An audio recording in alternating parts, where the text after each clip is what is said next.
Dengan diterbitkannya Peraturan Menteri Dalam Negeri Nomor 64 Tahun 2020 tentang pedoman penyusunan APBD tahun anggaran 2021, maka pada hari Kamis 24 Agustus 2020 pukul 10 waktu Indonesia Timur, pemerintah Provinsi Maluku melaksanakan webinar sosialisasi Peraturan Menteri Dalam Negeri bagi seluruh organisasi perangkat daerah atau OPD lingkup pemerintah Provinsi Maluku dan pemerintah Kabupaten Kota Semaluku dengan dinarasumberi oleh Kasubdit Perencanaan Anggaran Wilayah 6 Dirjen Biro Keuangan Daerah Kementerian Dalam Negeri Ihsan Dirgahayu yang dipimpin oleh Kepala Badan Pengelolaan Keuangan dan Aset Daerah. Seusai rapat tersebut, Zulkifli Hasan dan Ihsan Dirgahayu saat diwawancarai menyampaikan bahwa sosialisasi Permendagri nomor 64 ini menjadi acuan untuk penyusunan APBD tahun 2021, salah satunya yaitu pemerintah daerah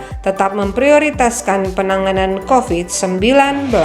Terima kasih. Jadi kegiatan sosialisasi hari ini adalah untuk memantapkan implementasi daripada Peraturan Menteri Dalam Negeri Nomor 64 Tahun 2020 tentang pedoman penyusunan APBD 2021.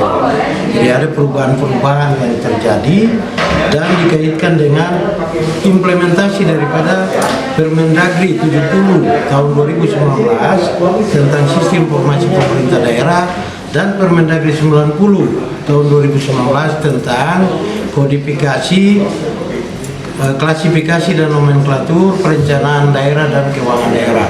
Ini kita sosialisasikan dan narasumber adalah dari Dirjen Keuangan Daerah Kemendagri sehubungan dengan kunjungan kerja mendampingi Ketua KPK ke Ambon, dan ini sekaligus kita manfaatkan sebagai momen yang paling penting untuk sekaligus langsung disosialisasikan oleh bapak-bapak dari Kemendagri.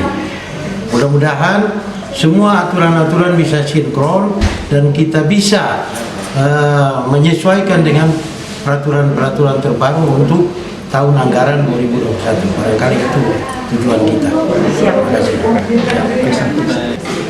Baik, Pak Menteri Dalam Negeri pada tanggal 28 Juni telah menetapkan pedoman penyusunan APBD 2021, yaitu Permendagri nomor 64 tahun 2020. Ada beberapa hal yang harus diperhatikan. Substansi yang diatur dalam Permendagri 64 menjadi perhatian kita dalam penyusunan APBD 2021, antara lain pertama yaitu untuk 2021 diharapkan pemerintah daerah tetap memprioritaskan penanganan COVID-19 dan dampak ekonominya di 2021. Dalam proses penyusunan APBD 2021 juga ditekankan dalam Permendagri 64 juga memperhatikan protokol kesehatan, jangan sampai tempat dan proses penyusunan KUAPPS APBD menjadi klaster baru. Ini juga ditekankan dalam Permendagri 64. Di luar itu ada beberapa penyesuaian kebijakan anggaran, baik pendapatan, belanja, pembiayaan.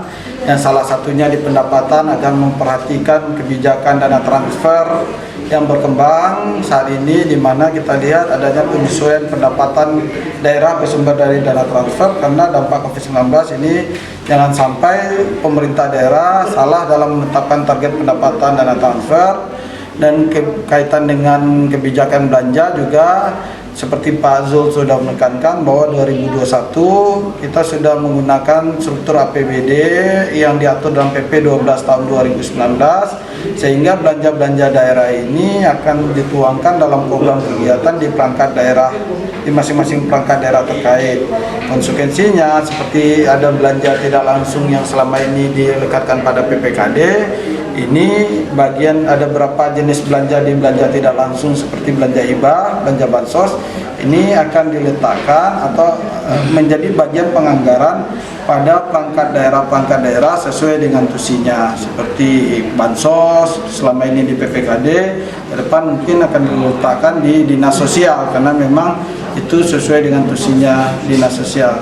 Selain itu ada batasan waktu juga yang diatur dalam proses penyusunan APBD 2021 yang perlu kami ingatkan bahwa jangan sampai pemerintah daerah dalam menyepakati, baik kepala daerah dan DPRD diharapkan menyepakati RAPBD sesuai ketentuan peraturan perundangan, yaitu di akhir bulan November. Itu kurang lebihnya terhadap paling lambat 30 November 2021.